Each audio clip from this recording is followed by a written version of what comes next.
October arrived with a change that Zek found deeply disturbing. The humans at Riverside University began engaging in what could only be described as preparation for warfare. They carved threatening faces into orange spheres. They hung artificial spiderwebs in doorways. They filled their living spaces with images of death and decay. "Jake," Zek said one morning as he watched his roommate hang a plastic skeleton from their door, "are we under attack?" Jake looked up from where he was tangling fake cobwebs around their doorframe. "What? No. Why would you think that? The campus has been transformed into a battlefield. Students are creating weapons and defensive structures. They speak of scaring others. This appears to be preparation for combat." Jake laughed so hard he nearly fell off the chair he was standing on. "Dude, it's just Halloween decorations." "We're not preparing for war." "Halloween," Zek repeated, pulling out his notebook. "Explain this Halloween." "It's a holiday where people dress up in costumes and go to parties. Kids go trick-or-treating for candy. Everyone tries to have fun with spooky stuff." Zek stared at Jake with all three eyes. "You disguise yourselves and demand food from strangers?" "Well, when you put it like that, it sounds kind of weird," Jake admitted.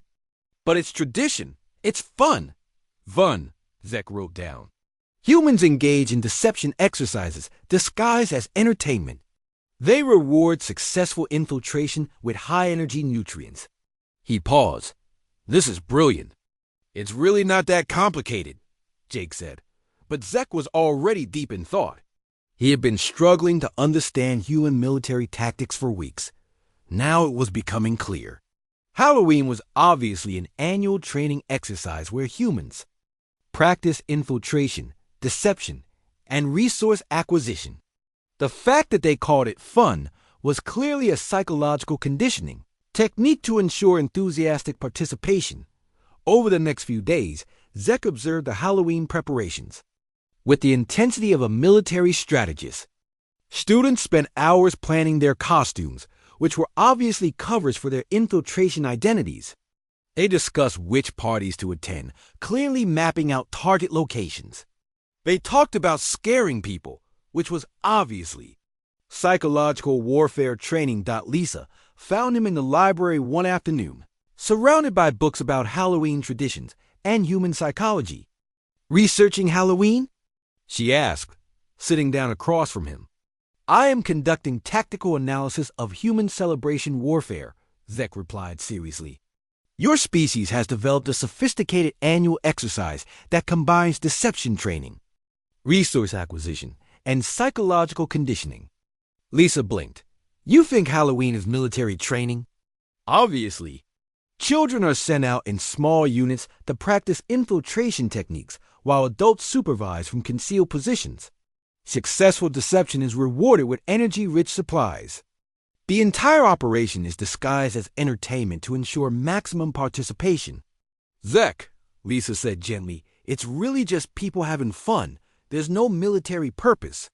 "That is what makes it so effective," Zek said, making notes. "The participants believe they are engaged in recreational activity, but they are actually honing essential survival skills." Lisa decided not to argue. She was beginning to understand that Zek saw everything through the lens of survival and efficiency. In a way, his interpretation was kind of flattering to humanity, even if it was completely wrong. "So, what are you going to be for Halloween?" she asked. "I have been considering this question extensively," Zek said. "The optimal costume must provide effective camouflage while demonstrating cultural understanding. I have decided to represent a Vortic warrior." "But you already look like an alien. Won't that defeat the purpose of a costume?" "Precisely," Zek said. "It is the perfect disguise. Humans will assume I am wearing a costume when I am actually in my natural form. This demonstrates advanced deception techniques." Lisa had to admit that was pretty clever, even if Zek had arrived at the idea for all the wrong reasons. That evening, Zek sent his first detailed report to the Vortic Council. He had been sending weekly updates, but this one was different. This one described a discovery that could change everything. I have uncovered evidence of sophisticated human military training disguised as cultural celebration, he wrote.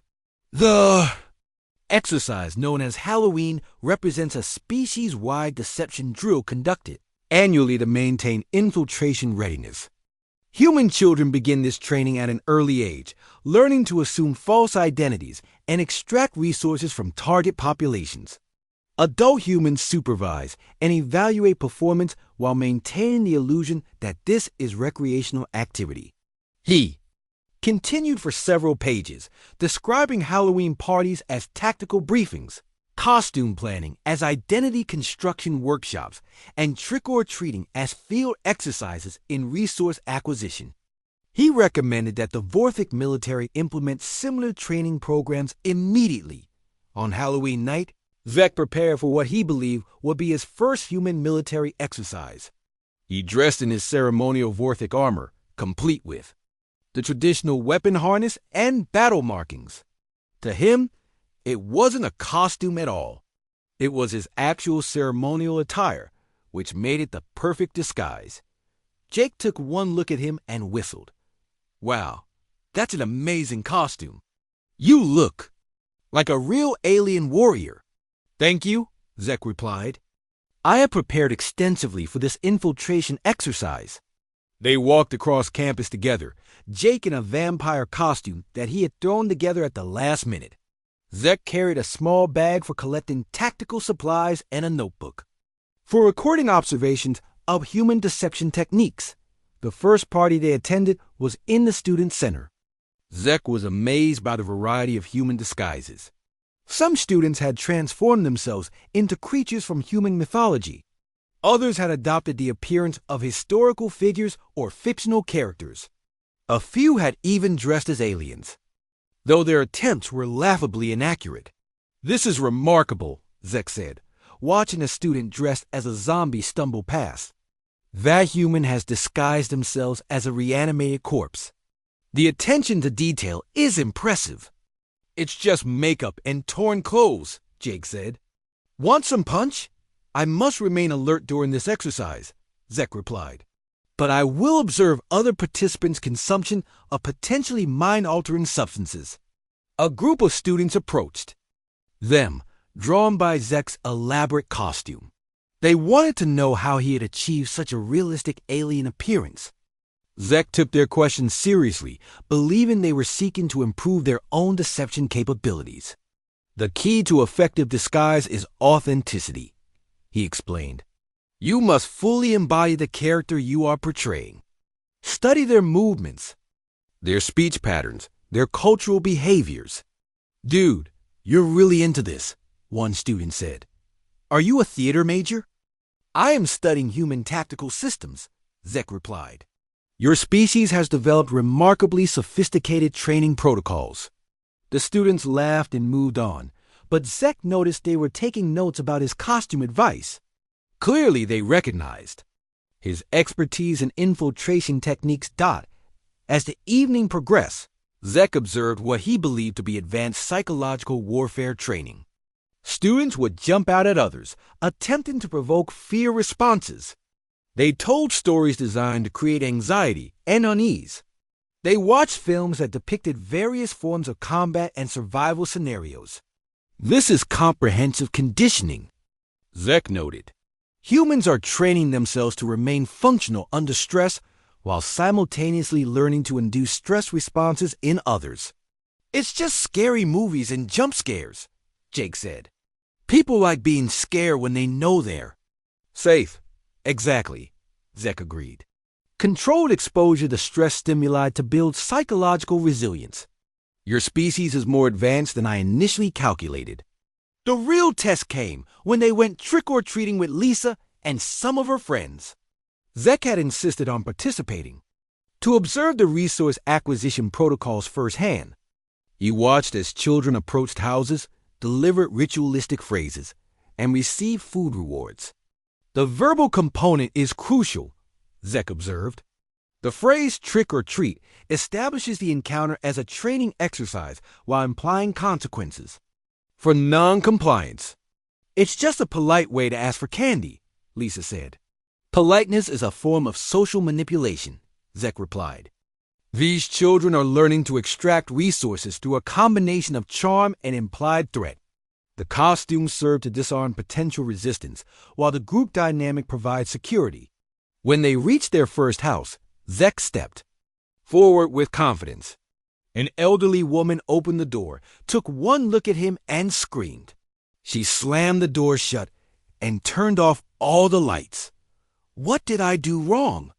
Zek asked, genuinely confused. Your costume might be a little too realistic, Jake said diplomatically. At the next house, a man answered the door, saw Zek, and immediately began asking questions of special effects and costume construction. Zek launched into a detailed explanation of Vorthic armor design and metallurgy, believing the man was evaluating his disguise effectiveness. This is the most incredible costume I've ever seen, the man said. You should enter contests. Thank you, Zek replied. I have trained extensively in deception techniques. By the end of the night, Zek had filled 3 notebooks with observations *B. The shuttle landed at Riverside University with a soft thud that made the windows rattle. Zekthara stepped out, his 3 eyes scanning the campus with the focus of a scientist studying a new species. To the humans watching from behind the glass doors of the administration building, he looked like a tall, blue-skinned man with too many joints in his arms and legs. His real name was unpronounceable to human tongues, but the paperwork simply said Zek. Jake Martinez was waiting by the shuttle with a welcome sign that read Earth's First Alien Roommate. He had volunteered for this assignment mostly because it would look good on his resume, but also because he was curious about life beyond Earth. Jake was 20 years old, studied anthropology, and had the kind of easy smile that made people trust him immediately. You must be Zek, Jake said, extending his hand. I'm Jake, your roommate. Zek stared at the extended hand for several seconds. He had studied human greeting protocols, but seeing one in person was different. He reached out with his longer, thinner fingers and shook Jake's hand with mechanical precision. Jake Martinez, Zek said slowly, testing the sounds. I am pleased to make your acquaintance. I have prepared 17 different conversation topics for our first meeting. Jake laughed. 17? That's very thorough. How about we start with getting you settled in first? They walked across the campus together, Jake pointing out buildings and talking about classes while Zek took notes on a device that looked like a cross between a tablet and a calculator. Students stopped and stared as they passed, some taking pictures with their phones. Zek noticed all of this but couldn't understand why his presence caused such interest. Why do the other humans point their communication devices at me? Zek asked. They're taking pictures, Jake explained. You're kind of famous here. First alien student and all that. I see. This is a documentation protocol. They are recording evidence of first contact for historical purposes. Sure, let's go with that, Jake said. Their dormitory room was on the 3rd floor of Henderson Hall. Jake had already moved in the week before, so his side was decorated with posters of movies and bands, books scattered on his desk, and clothes hanging from various hooks and doorknobs. Zek's side was completely empty, except for a single metal trunk. This is your space, Jake said, gesturing to the bed, desk, and closet. You can decorate it however you want. Make it feel like home. Zek opened his trunk and began removing items with careful precision. Everything he owned seemed to have a specific purpose. His clothes were all the same gray color and folded into perfect rectangles. His books were technical manuals about human culture and behavior. The only personal item was a small crystal that glowed faintly blue. That's pretty, Jake said, pointing to the crystal. What does it do? It serves no functional purpose, Zek replied. My parent unit gave it to me before I left our home world. They said it would help me remember where I came from. Jake smiled. That's sweet. So it's like a good luck charm, or something sentimental. Sentimental? Zek repeated, writing the word in his notebook.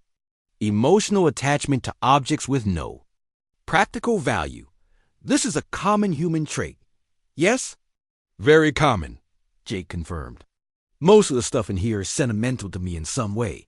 Zek looked around the room with new interest. Your wall decorations serve no practical purpose. No, they just look cool and remind me of things I like. Fascinating, Zek muttered, making more notes. Humans spend resources on non-functional items for emotional satisfaction. This behavior pattern requires further study.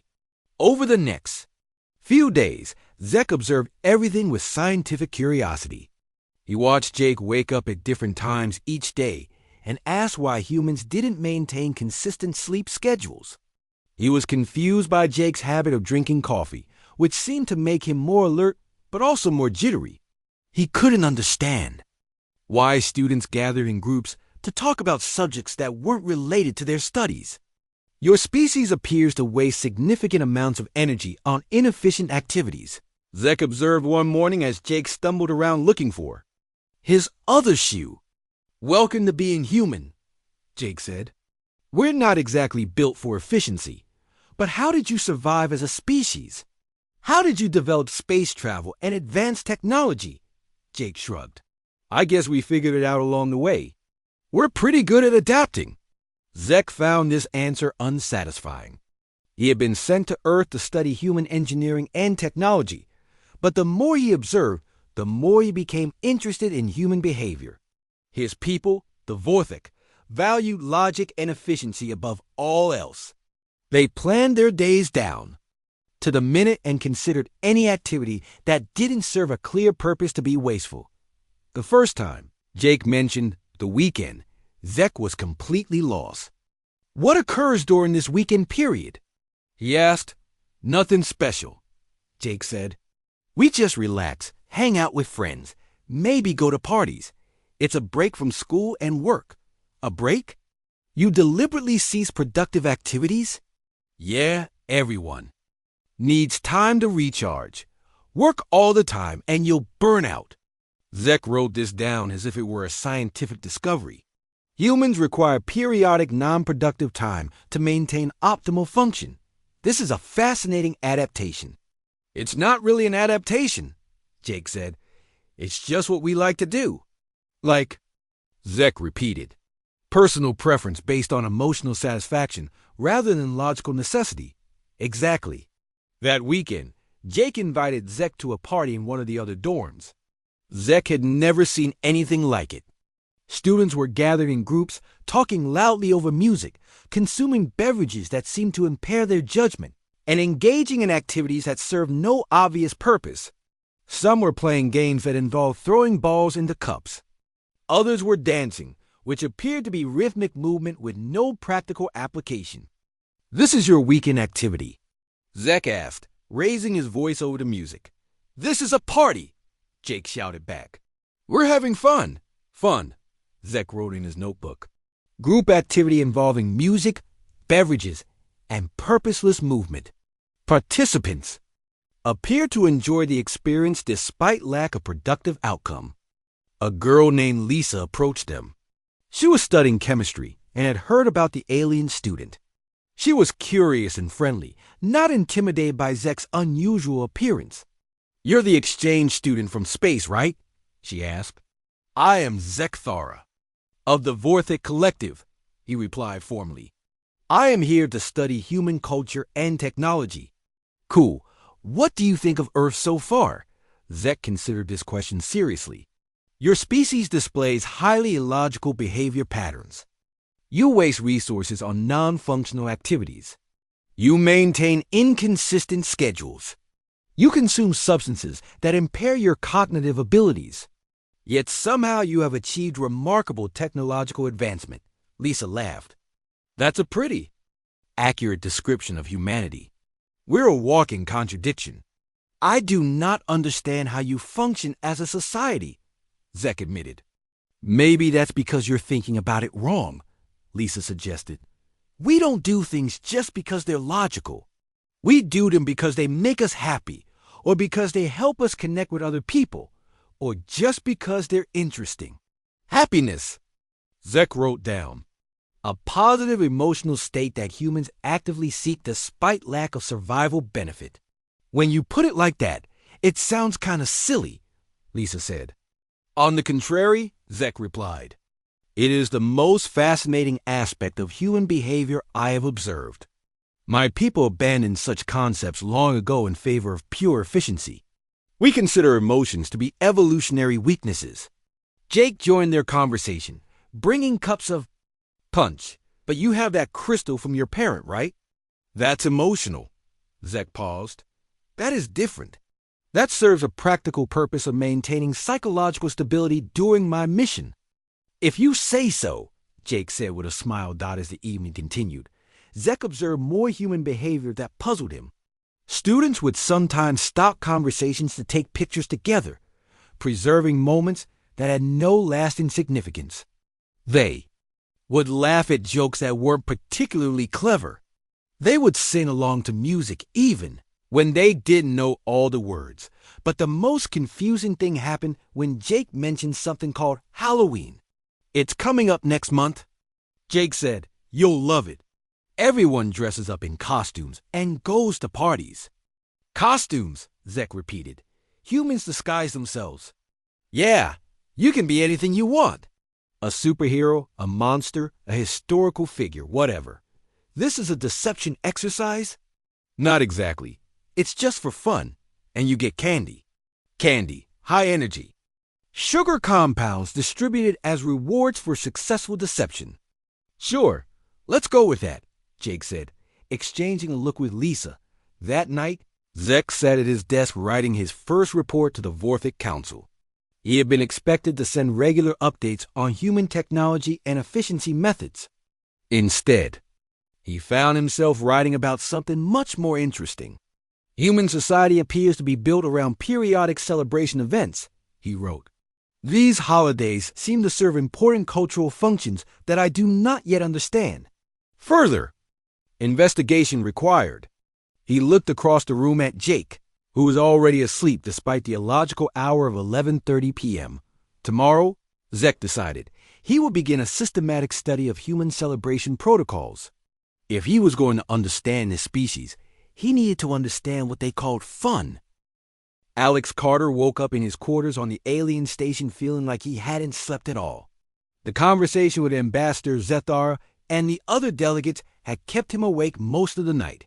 Every time he closed his eyes, he saw the frightened faces of alien beings who thought humanity was too dangerous to exist freely. A soft chime sounded, and Zethar's voice came through the communication system. Good morning, Alex. Please join me in Chamber 7 for the beginning of your evaluations. Alex dressed quickly and met his crew in the corridor. They all looked as tired and worried as he felt. Remember, Captain Ryan Walsh said quietly, everything you do is being watched and judged. Stay calm, think before you speak, and trust your instincts. No pressure at all, Alex muttered, but he managed a small smile. Chamber 7 was a simple room with white walls and basic furniture. Zethar was waiting with a device that looked like a crystal cube floating in the air. The cube was glowing with soft, changing colors. This is the first test, Zethar explained. You will be presented with scenarios that challenge your moral reasoning and decision-making abilities. The cube will show you situations, and you must decide how to respond. Alex sat down across from the floating cube. What kind of situations? The kind that reveal character, Zethar replied. Begin when you are ready. Alex reached out and touched the cube. Immediately, his vision filled with images. He was no longer in the chamber, but standing on what looked like a dying planet. The sky was red, the ground was cracked and dry, and in the distance he could see the remains of once great cities. A voice spoke in his mind, explaining the scenario. 2 alien species have been fighting over this world for centuries. Both sides were running out of resources. Both claimed the planet was rightfully theirs. The war had destroyed most of the world's environment and killed millions of beings. As a mediator, Alex had to decide how to divide the remaining resources. The obvious solution would be to split everything equally. But as Alex studied the information provided, he realized that wouldn't work. One species needed water-based environments to survive, while the other required dry, mineral-rich areas. The planet had both, but they were in different locations. Instead of dividing resources, Alex proposed dividing responsibilities. The water-loving species would restore and manage the planet's oceans and rivers.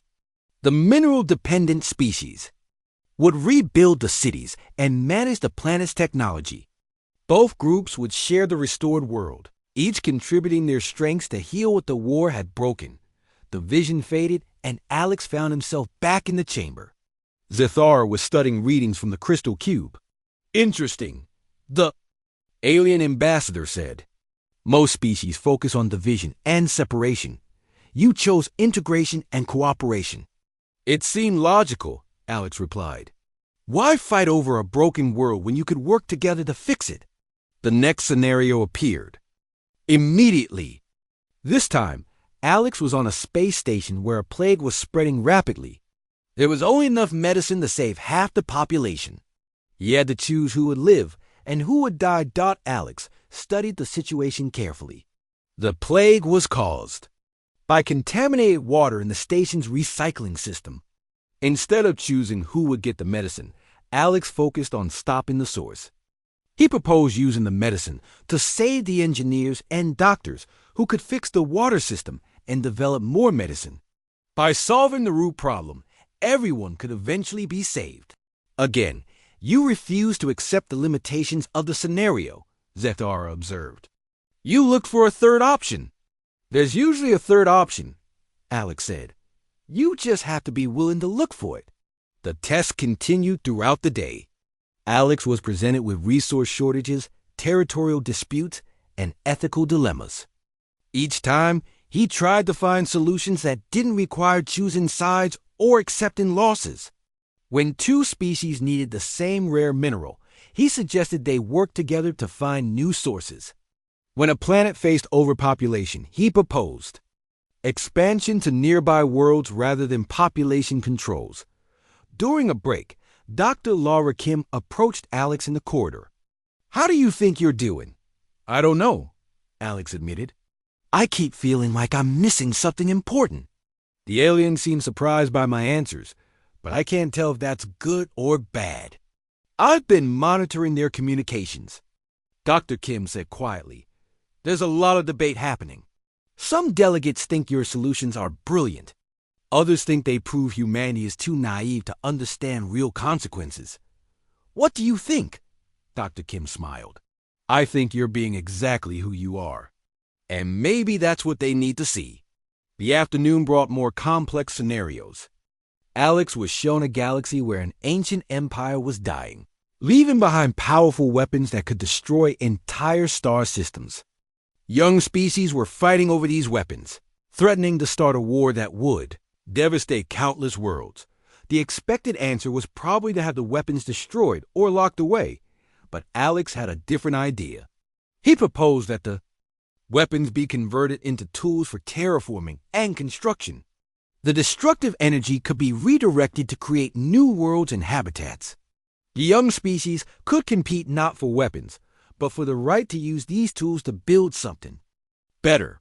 Zethara's large eyes seemed to study Alex with new intensity. "You consistently refuse to see destruction as the only option." "Destruction is never the only option," Alex said. "It's just the easiest one to think of." As the day wore on, Alex noticed something strange. Each scenario seemed designed to make him choose between different types of harm. Save the few or the many. Preserve tradition or embrace change. Protect the weak or reward the strong. But Alex kept finding ways to avoid these false choices. The final test of the day was the most challenging. Alex was shown Earth itself, but hundreds of years in the future. Humanity had spread across the galaxy, colonizing thousands of worlds. But their rapid expansion was causing problems. Other species felt threatened. Resources were becoming scarce. Some alien civilizations were demanding that human expansion be stopped. Alex was presented with three options: halt human expansion and accept limits, continue expanding but use force to overcome resistance, or withdraw humanity back to Earth. To avoid conflict, Alex studied the scenario for a long time. This felt like the real test, the one that would determine humanity's fate. He could feel the weight of his species' future pressing down on him. Finally, he spoke. I choose none of those options. Zathara leaned forward. Explain. The problem isn't human expansion, Alex said. The problem is that we're expanding alone. What if humanity shared its expansion? What if we invited other species to join us? In colonizing new worlds? What if we used our rapid development to help other civilizations grow faster too? That is not possible, Zathara said. Species develop at their own pace. It cannot be forced. Maybe it can't be forced, Alex agreed, but it can be encouraged. Humans are good at adapting and learning quickly. Maybe we could teach other species how to do the same. Maybe our rapid growth could lift everyone up instead of leaving them behind. The crystal cube flickered and went dark. Zathara stared at Alex for a long moment without speaking. You propose to share the very abilities that make you dangerous, the alien finally said. I propose to share the abilities that make us human, Alex corrected. Curiosity, adaptability, cooperation. If those things are dangerous, then maybe. The galaxy needs a little more danger. Zathara's expression was unreadable. The council will want to hear about this session. Your responses have been ... unexpected. Good unexpected or bad unexpected. That remains to be determined. As Alex returned to his quarters that evening, he felt exhausted but oddly hopeful. He had tried to answer every question honestly, looking for solutions rather than simply choosing between bad options. Whether that would be enough to save humanity remained to be seen. Commander Pete Torres was waiting in the common area when Alex arrived. How did it go? I think I either just saved humanity or doomed us all, Alex replied. Maybe both. That sounds about right for a human response, Torres said with a grin. What happens next? Alex looked out the window at the vast alien station surrounding them. Somewhere in those crystal corridors, beings from dozens of species were debating whether humanity deserved to survive as a free civilization. The test had revealed who Alex was and what humanity represented. Now came the hardest part, waiting to see if it was enough. Now we find out if the galaxy is ready for the kind of change we represent, Alex said. And if they're not, we find out what they plan to do about it. The teenager from Earth had faced his first real test as humanity's representative. But the greatest challenges still lay ahead, and the fate of every human who would ever live hung in the balance. Alex Carter stood in the center of the council hall, surrounded by the alarm sounds of dozens of alien species. The reaction to his simple statement about human civilization being 10,000 years old had been immediate and frightening. Were chittering, humming, and making sounds he couldn't understand, but their body language was clear. They were afraid. Ambassador Zathara moved closer to Alex, the tall alien's movements careful and deliberate. Young Alex, Zathara said in a voice that carried across the chamber. Perhaps we should continue this discussion in private chambers. Did I say something wrong? Alex asked, looking around at the agitated delegates. A creature that looked like a floating jellyfish was pulsing with rapid flashes of red light. A bird-like being with 4 wings was making sharp, distress calls. Even the crystal beings seemed to be vibrating with nervous energy. Not wrong, Zathara replied carefully, but revealing. The council session was suspended, and Alex found himself in a smaller chamber with Ambassador Zathara and several other senior delegates. His crew was allowed to stay, but they were clearly as confused as Alex was. Please sit, Zathara said, gesturing the chairs that seemed to grow from the floor to match human proportions. We need to explain something that may be difficult for you to understand. Alex sat down, his heart still racing from the dramatic reaction in the council hall. Dr. Laura Kim, Captain Ryan Walsh, Commander Pete Torres, and Engineer Maya Brooks took seats nearby, all looking concerned. Ambassador Zathara, Alex said, I don't understand what upset everyone. All I said was that human civilization is young. That's just a fact. Yes, Zathara agreed. And that fact is precisely what troubles us. Another alien delegate entered. The chamber. This one looked like a tree made of silver metal, with branches that moved like arms and leaves that rustled despite the lack of wind. When it spoke, its voice sounded like wind chimes. "I am Elder Kefmer of the Synthetic Consciousness Coalition," the metal tree said. "I have been part of the collective for over 2 million years. In that time, I have seen many species join our alliance." Alex's eyes widened. 2 million years? Yes, and that brings us to the heart of the problem. Elder Kefmer S. Lee's rustled more intensely. "Young Alex, how long do you believe it takes for a species to develop from primitive beginnings to spaceflight?" Alex thought about human history. "For us, it took about 10,000 years from the development of agriculture to space travel. And how long from your first powered flight to landing on your moon? About 66 years. The silence in the room was heavy. Alex could see the alien delegates exchanging what he assumed were meaningful looks, though it was hard to tell with beings so different from humans. "Alex," Zethora said slowly, "most species require between 5 and 10 million years to achieve what humanity has accomplished in 10,000. The fastest development we had previously recorded was 3 million years. The words hit Alex like a physical blow. He looked at his crew and saw the same shock on their faces.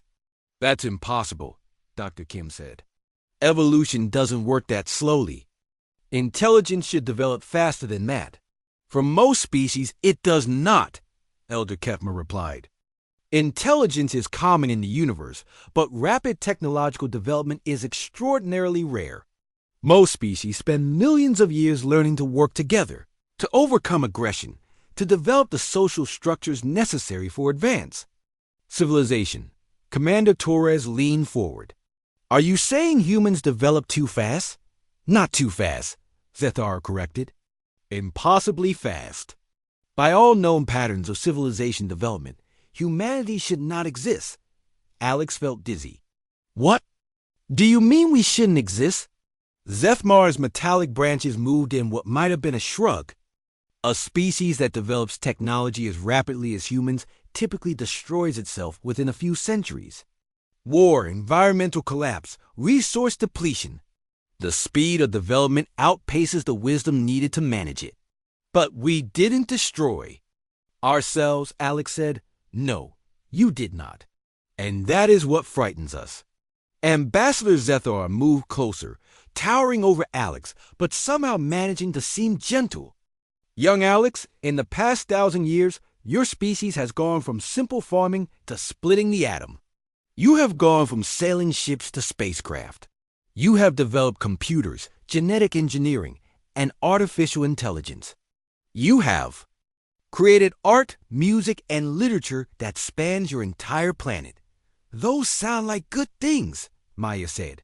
"They are remarkable things," Elder Kefmer agreed. "But they represent a rate of growth that we have never seen before.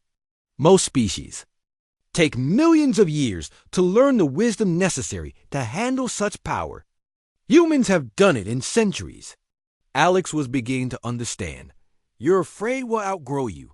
"We are afraid," Zethar admitted, "that you will outgrow everything." A new voice spoke from the entrance to the chamber. Alex turned to see. A being that looked like a cloud of shifting lights. When it spoke, the words seemed to come from the air itself. "I am resonance of deep thought, representing the energy beings of the outer rim," the cloud said. "We have been observing your species for 700 of your years. In that time, we have watched you go from medieval kingdoms to a global civilization." 700 years? Captain Walsh asked. "You've been watching us that long?" "Longer." "Actually, but 700 years ago was when we became concerned." Alex felt a chill run down his spine. "Concerned about what?" "About what you represent," Resonance of Deep Thought replied. "Alex Carter, you personally embody our greatest fear about humanity. I don't understand." "You decoded our message in hours," the energy being continued. "A message that was designed to challenge the greatest minds of any species for months or years. You treated it like a puzzle game." Zethar added, You learned our language in weeks. Most species require years or decades to master interstellar communication. You show no fear, despite being surrounded by beings who could destroy your planet. With a thought, Elder Kefmer noted. You adapt instantly to new situations. Alex looked around the room at the alien delegates. You're afraid of me because I'm good at solving problems? We are afraid of you because you represent humanity's most dangerous quality, Resonance of Deep Thought said. Infinite adaptability combined with exponential growth. Dr. Kim spoke up. What exactly are you afraid will happen? Ambassador Zethara's large eyes focused on Alex. We are afraid that in a few centuries, humanity will be so far advanced that the rest of us will be like insects in comparison. We are afraid that your species will inherit the galaxy not through conquest, but through simple, unstoppable growth. The words hung in the air like a challenge. Alex felt the weight of understanding settling on his shoulders. The aliens weren't just evaluating humanity for membership in their collective. They were trying to decide whether humans were a threat to the established order of the galaxy. Is that why you invited us here? Alex asked. To decide whether to stop us? Partially, Zethara admitted. The collective has been debating what to do about Earth for decades. Some believe we should welcome humanity and try to guide your development. Others believe we should contain you before you become unstoppable. Contain? You? Commander Torres's voice was sharp. What does that mean? Elder Kefmer's leaves rustled ominously. It means surrounding your solar system with technology that will prevent any human expansion beyond Earth. It means limiting your access to the resources and knowledge that drive your rapid development. It means turning Earth into a beautiful prison. Resonance of Deep Thought added. Alex felt anger rising in his chest, but he forced himself to stay calm. Getting upset wouldn't help humanity's case. And if we refuse to be contained, then the matter becomes more serious, Zethara said quietly. The threat was clear, even if not spoken directly. If humanity refused to accept limitations on their growth, the collective might decide to eliminate the threat permanently. How many species support containment? Alex asked. Currently, 23 of the 47 member species favor some form of limitation on human development, Elder Kefmer replied.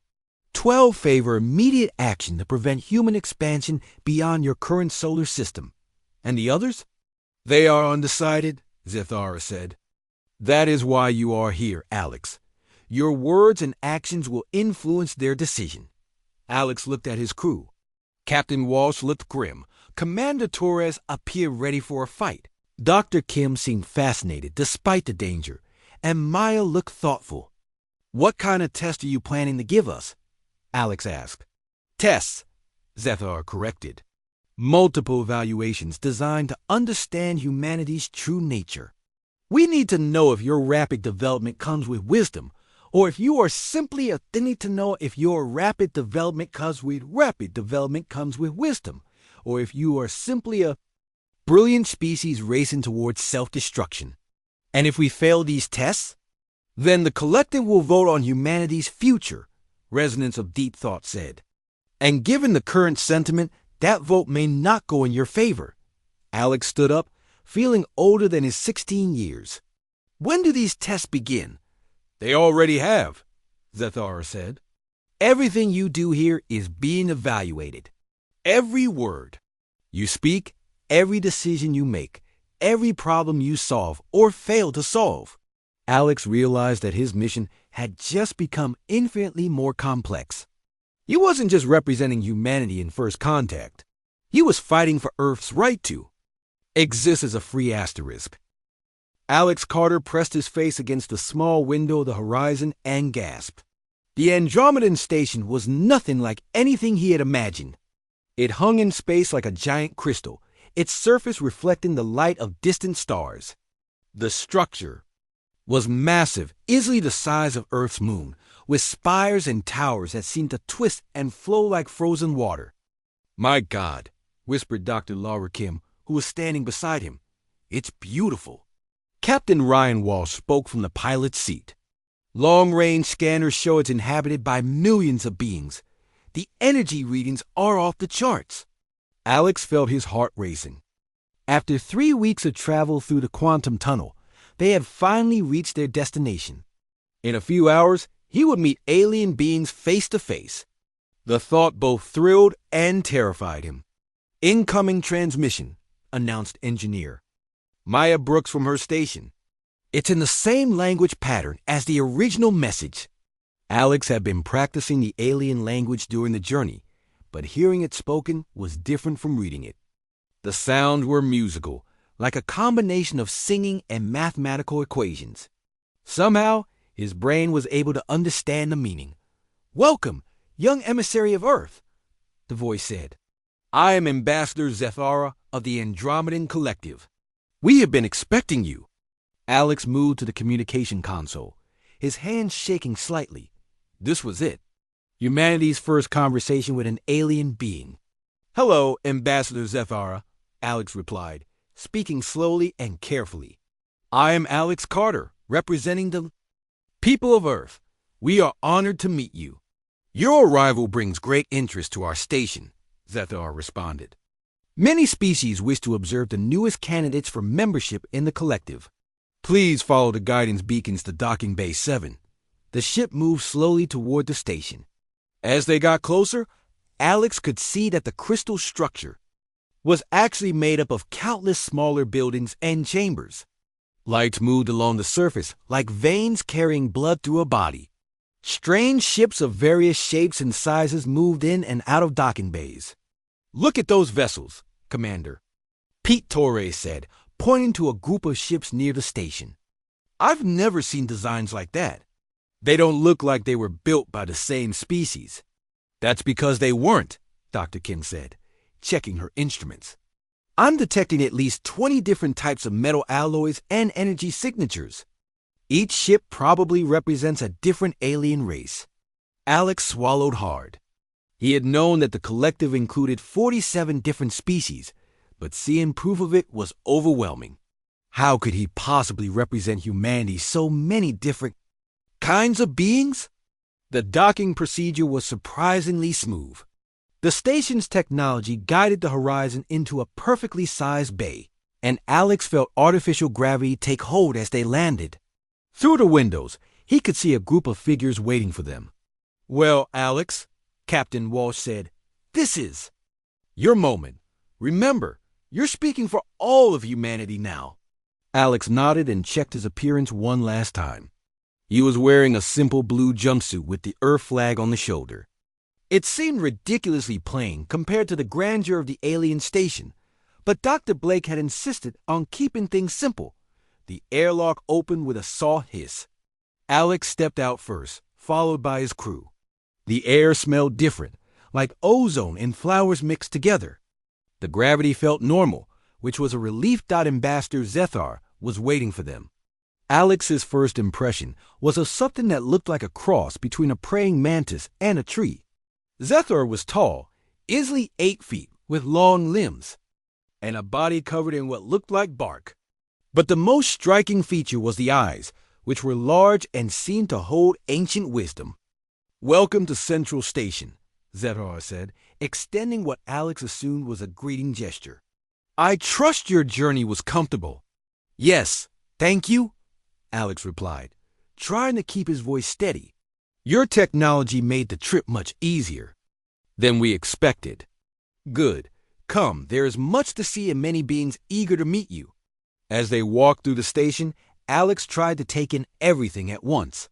The corridors were wide and filled with natural light that seemed to come from the walls themselves. But what amazed him most were the other beings they passed.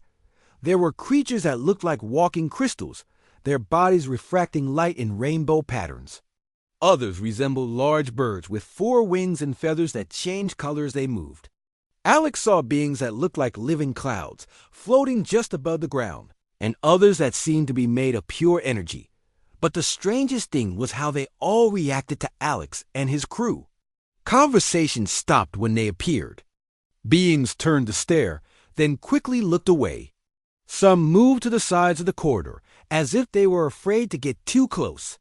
Ambassador Zethara, Alex said quietly, are we making the other beings uncomfortable? Zethara's large eyes looked down at him. Not uncomfortable, young Alex, curious, and perhaps a little concerned. Concerned about what? About what you represent. They continued walking in silence. Alex noticed that security seemed to be increasing around them. More guards appeared at intersections, and he could see additional beings watching from doorways and balconies. It felt like they were being escorted rather than guided. The tour ended at a massive chamber that Zethara called the Council Hall. The room was circular, with seats arranged in rising tiers like an ancient amphitheater. But these seats were designed for beings of many different shapes and sizes. Some were pools of liquid for aquatic species. Others were energy fields for beings without solid bodies. This is where the collective makes its decisions, Zethara explained. Tomorrow, you will present your species to the full council. They will decide whether humanity is ready to join us. Alex looked around the enormous chamber. How many species will be there? Representatives from all 47 member species, plus observers from several others who are considering membership. The weight of responsibility settled on Alex's shoulders like a heavy blanket. Dozens of alien species will be judging humanity based on his words and actions. One mistake could doom Earth to isolation. That evening, Alex and his crew were given quarters in the diplomatic section of the station. The rooms were comfortable, with furniture that somehow adjusted to fit human bodies. But Alex found it hard to sleep. Dr. Kim knocked on his door around midnight. Can't sleep either? She asked. Not really? I keep thinking about tomorrow. They walked to a common area with large windows overlooking space. The view was spectacular, with the lights of the station reflecting off nearby ships and the glow of distant stars. I've been monitoring communications, Dr. Kim said. The other species are definitely talking about us. I can't understand most of it, but the emotional patterns suggest they're nervous. Nervous about what? I'm not sure. But Alex, I think there's something about humanity that scares them. Alex frowned. That doesn't make sense. We're just one small planet. These beings have technology that's centuries ahead of ours. Maybe that's exactly what scares them. The next morning, Alex prepared for the most important presentation of his life. He had spent weeks practicing what he would say, but now that the moment was here, he felt completely unprepared. Ambassador Zethara came to escort him to the council hall. The chamber was now filled with beings of every imaginable shape and size. Alex's crew was seated in a special section reserved for observers. Members of the collective, Zethara announced. I present Alex Carter, representative of the species known as humans from the planet Earth. Alex walked to the center of the chamber, feeling hundreds of alien eyes watching his every move. He cleared his throat and began to speak. Honored representatives, he said, his voice carrying clearly through the chamber. I come before you as a voice for humanity. We are a young species, still learning about the universe and our place in it. He talked about human history, about their achievements in science, art, and philosophy. He spoke about their struggles with war and poverty, but also about their capacity for love, creativity, and growth. We know we have much to learn, Alex continued, but we also believe we have something to offer. Humans are curious, adaptable, and determined. We don't give up easily, and we're always looking for new ways to solve problems. As he spoke, Alex noticed that the alien delegates were becoming more agitated. Whispered conversations broke out in various parts of the chamber. Some beings shifted uncomfortably in their seats. Then Alex made what he thought was a simple statement about human civilization. We know we're young compared to your species. Human civilization is only about 10,000 years old, and we've only had advanced technology for a few centuries. The reaction was immediate and dramatic. The chamber erupted in alarm sounds and movements. Some beings stood up, others huddled together in what appeared to be panic. The noise was overwhelming. Ambassador Zethara raised several limbs for silence. "The human will continue," Zethara announced. But Alex could hear strain in the alien's voice. Alex looked around the chamber in confusion. What had he said wrong? He had simply stated a fact about human history. Why were the aliens so upset? As the noise died down, Alex realized that his simple statement had revealed something about humanity that the aliens found deeply disturbing. But what could be so frightening about Earth's young age?